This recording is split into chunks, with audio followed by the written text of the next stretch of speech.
आपके कल में जो हुआ वो अब खत्म हो चुका है। सामने आपका भविष्य है जिसको आप सुधार सकते। और यदि भविष्य सुधर गया तो आपके कल में आप कितने असफल थे इस बात से किसी को कोई फर्क नहीं पड़ेगा। तो आपको मेहनत करनी होगी, आग लगानी होगी।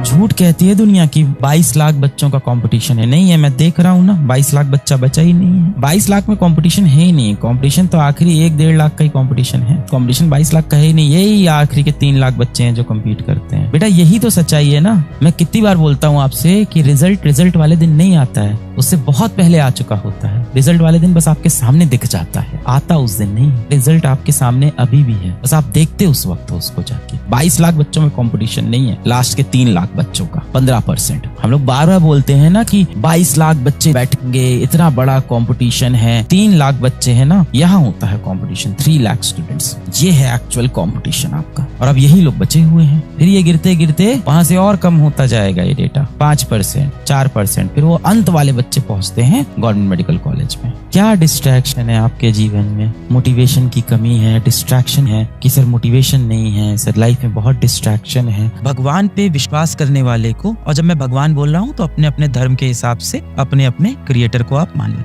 भगवान पे विश्वास करने वाले को हमने बोला कि वो गंवार है। जो भी व्यक्ति होता है जो भगवान पे विश्वास करता है, हम लोग कहते हैं ये तो बहुत पुरानी सोच का है, ये तो गंवार है, साइंस ये कहती है, साइंस वो कहती है। मैं तो फिजिक्स का ही टीचर रहा हूँ। आप इतिहास के जितने बड़े साइंटिस्ट उठा लो, सब ये कहते हैं कि ये दुनिया किसी ने बनाई है, अपने आप नहीं बनी। हाँ, वो रचयिता जो है दुनिया का, वो देखने में कैसा होगा हमें नहीं पता है। इसीलिए उपनिषद कहती भी है कि भगवान का कोई रूप नहीं है, भगवान का कोई शेप नहीं है, पर है। मॉडर्न समय में क्या हुआ कि हम उससे दूर हो। हमें लगा कि बहुत कूल होगा अगर हम बोलेंगे कि I am N atheist, I don't believe in God. हमें लगा ये बहुत कूल है। और आप देखो जैसे जैसे आप अपने भगवान से, आप किसी भी भगवान को आप मान सकते हो, अंत में सब ऊपर एक है। आप यहाँ लड़ाई झगड़ा कर रहे हो, रचयिता तो एक ही होगा ना। तो आप जब उससे दूर होते हो तो आप बीमारियों से ग्रस्त होते हैं। समझ रहे हो? आपको अपने माता पिता, अपने भगवान, इन सब के साथ समय बिताना होगा इस दूषित दुनिया से, इस कलयुग के शैतान से बचने। आप जिस भी भगवान को मानते हो उसके सामने जाके हाथ जोड़ना, या जिस भी तरह से आप प्रेयर करते हो उस तरह से प्रेयर करना, शक्ति मांगना अपने अंदर।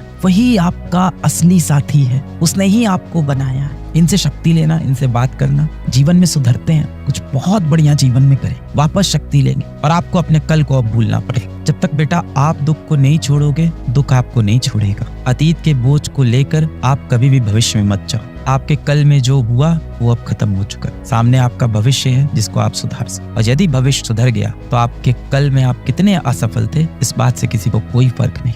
ये जितनी भी चीजें आपको आसपास लग रही है, और जो भी दोस्त आपको कह रहा है कि तू इंस्टाग्राम पे क्यों नहीं है, तू व्हाट्सएप पे डीपी क्यों नहीं चेंज कर रहा है, अरे यार तेरी फोटो एडिटेड क्यों नहीं, अच्छी एडिटेड फोटो लगाना, बढ़िया से हम लोग एक रील बनाते हैं ना, एक अच्छी फोटो खींच के डालते हैं ना, वो दोस्त बुरा नहीं है, डिसिप्लिन की कमी है। The biggest thing that is lacking in all of you is discipline. आपके अंदर डिसिप्लिन नहीं है। मोटिवेशन से आप एक बार शुरू तो कर देते हो। मोटिवेशन सर्च करके एक मोटिवेशनल वीडियो आपके सामने आता है जहां मैं या कोई भी व्यक्ति आके आपको मोटिवेट करता है। अगर आपका ये सपना है तो आपको मेहनत करनी होगी, आग लगानी होगी। आपके अंदर काम शुरू करने की आग तो लग जाती है, पर काम करते रहने की आग सिर्फ डिसिप्लिन लगाएगा आपके अंदर।